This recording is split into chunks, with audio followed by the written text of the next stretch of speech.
بسم الله الرحمن الرحيم. قل أندعو من دون الله ما لا ينفعنا ولا يضرنا ونرد على أعقابنا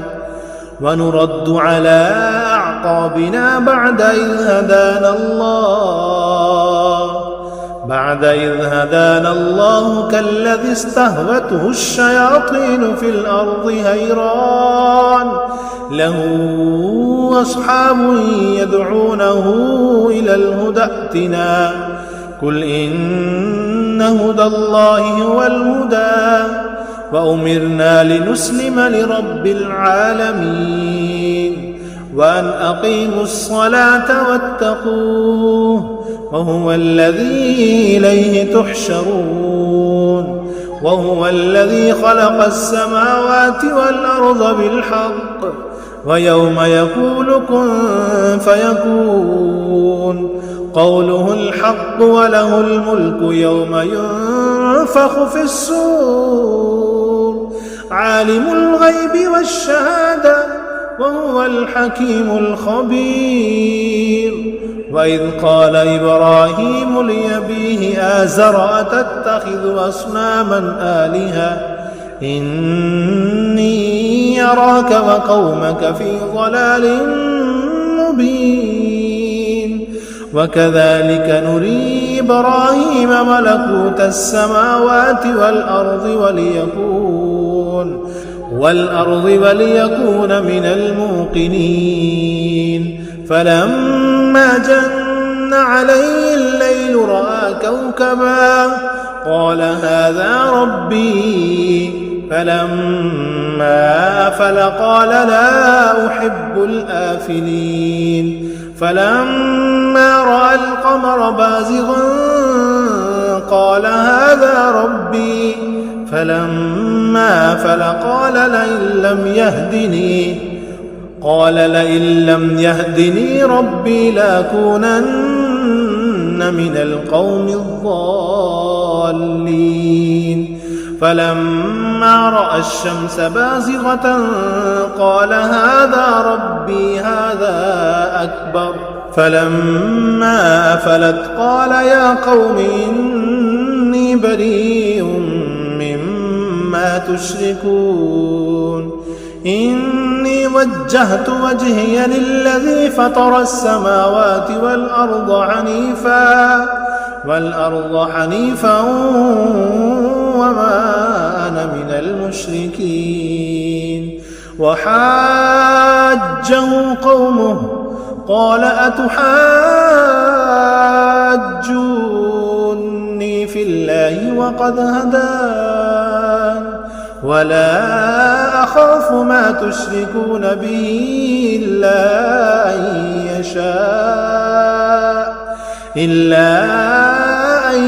يشاء ربي شيئا وسع ربي كل شيء علما أفلا تتذكرون وكيف أخاف ما أشركتم ولا تخافون أنكم أشركتم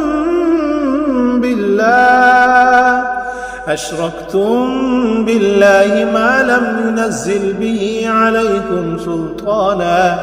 فأي الفريقين أحق بالأمن إن كنتم تعلمون الذين آمنوا ولم يلبسوا إيمانهم بظلم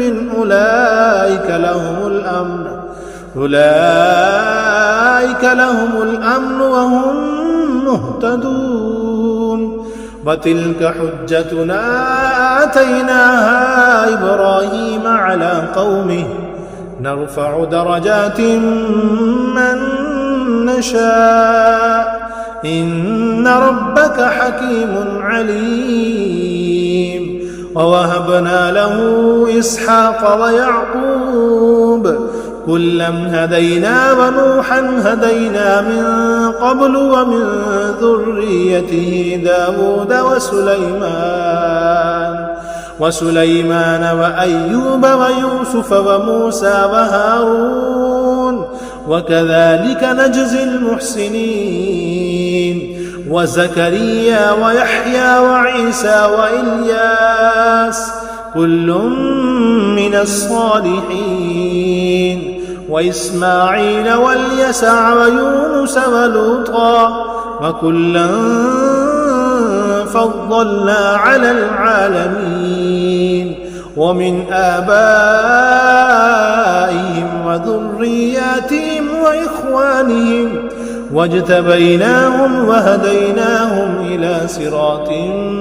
مستقيم ذلك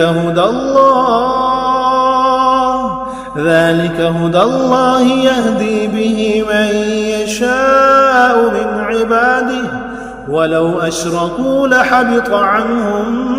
ما كانوا يعملون أولئك الذين آتيناهم الكتاب والحكم والنبوة فإن يكفر بها هؤلاء فقد وكلنا بها قوما ليسوا بها بكافرين أولئك الذين هدى الله فبهداه مقتده قل لا أسألكم عليه أجرا إن هو إلا ذكرى للعالمين وما قدروا الله حق قدره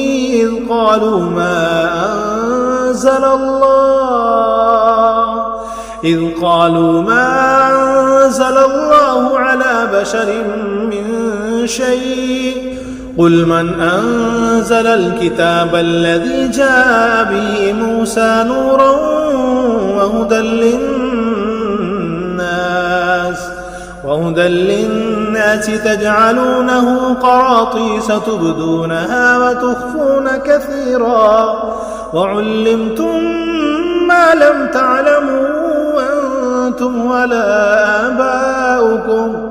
قل الله ثم ذرهم في خوضهم يلعبون وهذا كتاب أنزلناه مبارك مصدق الذي بين يديه ولتنذر أم القرى ومن حولها والذين يؤمنون بالآخرة يؤمنون به وهم على صلاتهم يحافظون ومن أظلم ممن افترى على الله كذبا أو قال أوحي إلي ولم يوحى إليه شيء ومن قال سأنزل مثل ما أنزل الله ولو ترى إذ الظالمون في غمرات الموت والملائكة باسطوا أيديهم أخرجوا أنفسكم اليوم تجزون عذاب الهون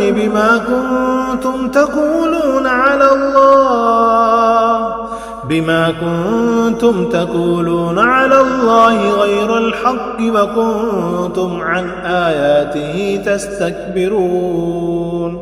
ولقد جئتمونا فرادا كما خلقناكم أول مرة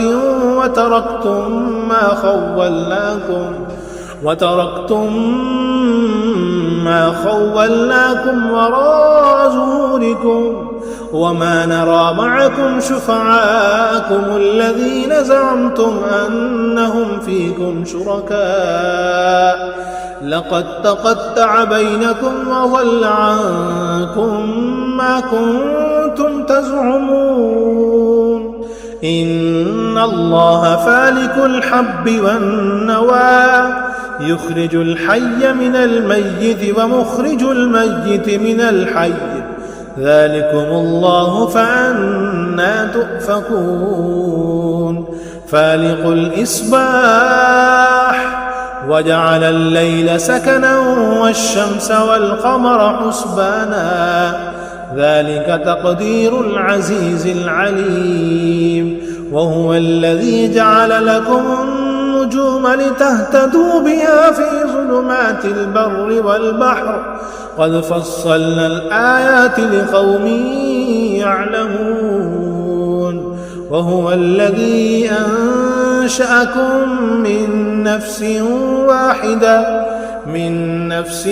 واحدة فمستقر ومستودع قد فصلنا الآيات لقوم يفقهون وهو الذي أنزل من السماء ماء فأخرجنا به نبات كل شيء فأخرجنا منه خضرا نخرج به حبا متراكبا ومن النخل من طلعها قنوان دانية وجنات من أعناب والزيتون والرمان مشتبها وغير متشابه انظروا إلى ثمره إذا أثمر وينعه إن في ذلكم لآيات لقوم يؤمنون وجعلوا لله شركاء الجن وخلقهم وخرقوا له بنين وبنات بغير علم سبحانه وتعالى عما يصفون بديع السماوات والأرض أنى يكون له ولد ولم تكن له صاحبة وخلق كل شيء وهو بكل شيء عليم ذلكم الله ربكم لا إله إلا هو خالق كل شيء فاعبدوه وهو على كل شيء وكيل لا تدركه الأبصار وهو يدرك الأبصار وهو اللطيف الخبير قد جاءكم بصائر من ربكم فمن أبصر فلنفسه ومن عمي فعليها وما أنا عليكم بحفيظ وكذلك نصرف الآيات وليقولوا درست ولنبينه لقوم يعلمون اتبع ما أوحي إليك من ربك لا إله إلا هو وأعرض عن المشركين ولو شاء الله ما أشركوا وما جعلناك عليهم حفيظا وما أنت عليهم بوكيل ولا تسبوا الذين يدعون من دون الله فيسبوا الله عدوا بغير علم كذلك زينا لكل أمة عملهم ثم إلى ربهم مرجعهم فينبئهم بما كانوا يعملون وأقسموا بالله جهد أيمانهم لئن جاءتهم آية ليؤمنن بها قل إنما الآيات عند الله وما يشعركم أنها إذا جاءت لا يؤمنون ونقلب أفئدتهم وأبصارهم كما لم يؤمنوا به أول مرة ونذرهم في طغيانهم يعمهون